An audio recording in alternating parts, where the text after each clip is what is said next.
कार्य के तीनों चरण परमेश्वर के प्रबंधन का मुख्य केंद्र हैं। जो परमेश्वर के कार्य के तीनों चरणों के बारे में नहीं जानते हैं कि परमेश्वर कैसे अपने स्वभाव को व्यक्त करता है, जिनके माध्यम से वह मानव जाति को बचाता है, और जो लोग केवल सख्ती से उन सिद्धांत से चिपके रहते हैं जो कार्य के एक चरण से शेष रहता है और मानव जाति के उद्धार की संपूर्ण प्रक्रिया को पूरी तरह से व्यक्त कर सकते हैं। यह सबूत है कि उसने शैतान को हरा दिया है और मानव जाति को जीत लिया है। यह परमेश्वर की जीत का सबूत है और परमेश्वर के संपूर्ण स्वभाव की अभिव्यक्ति है। जो लोग परमेश्वर के कार्य के 3 चरणों में से केवल एक चरण को ही समझते हैं, वे परमेश्वर के स्वभाव को केवल आंशिक रूप से ही जानते हैं। मनुष्य की धारणा में कार्य के इस एकल चरण का सिद्धांत बन जाना आसान है। इसकी संभावना बन जाती है कि मनुष्य परमेश्वर के बारे में नियमों को स्थापित करेगा और मनुष्य परमेश्वर के स्वभाव के इस एकल भाग का परमेश्वर के संपूर्ण स्वभाव के प्रतिनिधित्व के रूप में उपयोग करेगा। इसके अलावा यह विश्वास करते हुए कि यदि परमेश्वर एक बार ऐसा था तो वह हर समय वैसा ही बना रहेगा और कभी भी नहीं बदलेगा। मनुष्य की अधिकांश कल्पनाएं अंदर इस तरह से मिश्रित होती हैं कि वह परमेश्वर के स्वभाव, अस्तित्व और बुद्धि और साथ ही परमेश्वर के कार्य के सिद्धांतों को सीमित मापदंडों के भीतर कठोरता से विवश कर देता है। केवल वे लोग ही जो कार्य के तीनों चरणों को जानते और सराहते हैं, परमेश्वर को पूरी तरह से और सही ढंग से जान सकते हैं। कम से कम वे परमेश्वर को इस्राएलियों या यहूदियों के परमेश्वर के रूप में परिभाषित नहीं करेंगे और उसे ऐसे परमेश्वर के रूप में नहीं देखेंगे जिसे मनुष्यों के वास्ते सदैव के लिए सलीब पर चढ़ा दिया जाएगा। यदि तुम्हें परमेश्वर के बारे में उसके कार्य के केवल एक चरण के द्वारा पता चलता है तो तुम्हारा ज्ञान भी बहुत कम है। तुम्हारा ज्ञान समुद्र में मात्र एक बूंद की तरह है। यदि नहीं तो कई पुराने धार्मिक रक्षकों ने परमेश्वर को जीवित सलीब पर क्यों चढ़ाया होता? क्या यह इसलिए नहीं है क्योंकि मनुष्य परमेश्वर को निश्चित मापदंडों के भीतर सीमित करता है? क्या कई लोग इसलिए परमेश्वर का विरोध नहीं करते हैं और पवित्र आत्मा के कार्य में बाधा नहीं डालते हैं क्योंकि वे परमेश्वर के विभिन्न और विविधतापूर्ण कार्यों को नहीं जानते हैं, और इसके अलावा क्योंकि वे केवल चुटकी भर ज्ञान और सिद्धांत से संपन्न होते हैं जिसके भीतर वे पवित्र आत्मा के कार्य को मापते हैं?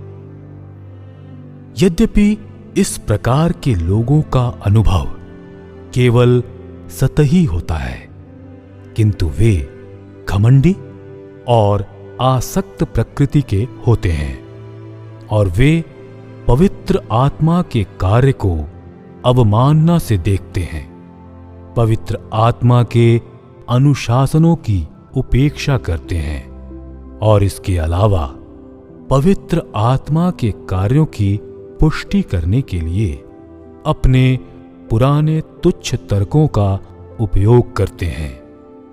वे एक नाटक भी करते हैं और अपनी स्वयं की शिक्षा और पांडित्य पर पूरी तरह से आश्वस्त होते हैं, और यह कि वे संसार भर में यात्रा करने में सक्षम होते हैं।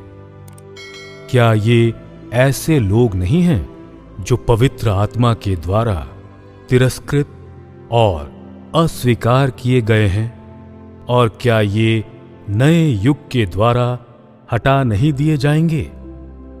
क्या ये वही अदूरदर्शी छोटे लोग नहीं हैं जो परमेश्वर के सामने आते हैं और खुलेआम उसका विरोध करते हैं, जो केवल यह दिखावा करने का प्रयास कर रहे हैं कि वे कितने चालाक हैं?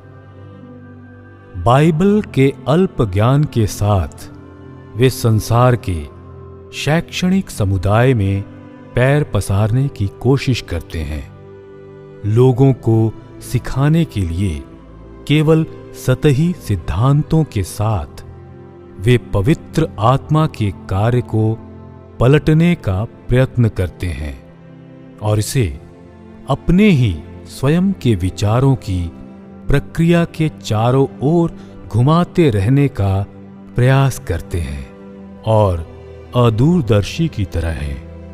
वे एक ही झलक में परमेश्वर के 6000 सालों के कार्यों को देखने की कोशिश करते हैं। क्या इन लोगों के पास बातचीत करने का कोई भी कारण है? वास्तव में परमेश्वर के बारे में लोगों को जितना अधिक ज्ञान होता है, उतना ही धीमा वे उसके कार्य का आकलन करने में होते हैं। इसके अलावा आज वे परमेश्वर के कार्य के बारे में अपने ज्ञान की बहुत ही कम बातचीत करते हैं, बल्कि वे अपने निर्णय में जल्दबाजी नहीं करते हैं। लोग परमेश्वर के बारे में जितना कम जानते हैं, उतना ही अधिक वे घमंडी और अति आत्मविश्वासी होते हैं और उतना ही अधिक बेहूदगी से परमेश्वर के अस्तित्व की घोषणा करते हैं। फिर भी वे केवल सिद्धांत की बात ही करते हैं और कोई भी वास्तविक प्रमाण प्रस्तुत नहीं करते हैं।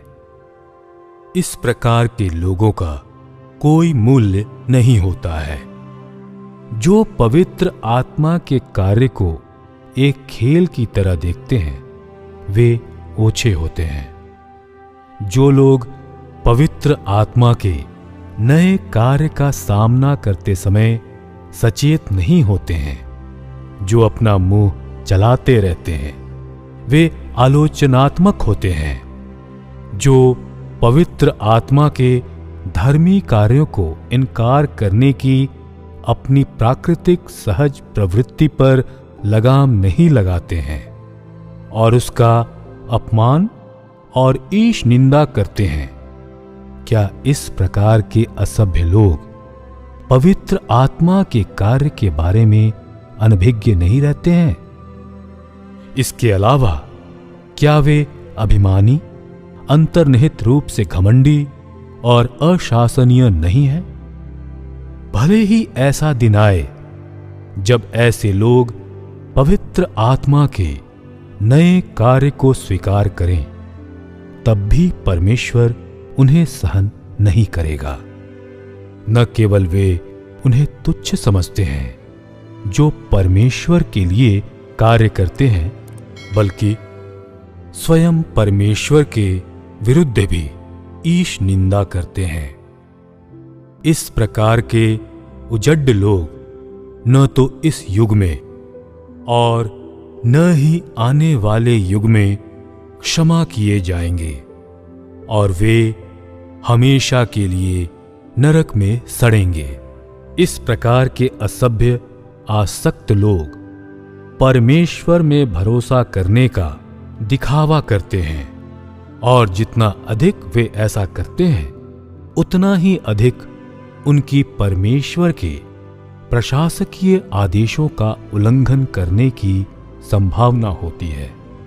क्या वे सभी घमंडी ऐसे लोग नहीं हैं जो स्वाभाविक रूप से उच्च श्रृंखल हैं और जिन्होंने कभी भी किसी का भी आज्ञा पालन नहीं किया है, जो सभी इसी मार्ग पर चलते हैं? क्या वे दिन प्रतिदिन परमेश्वर का विरोध नहीं करते हैं? वह जो हमेशा नया रहता है और कभी पुराना नहीं पड़ता है,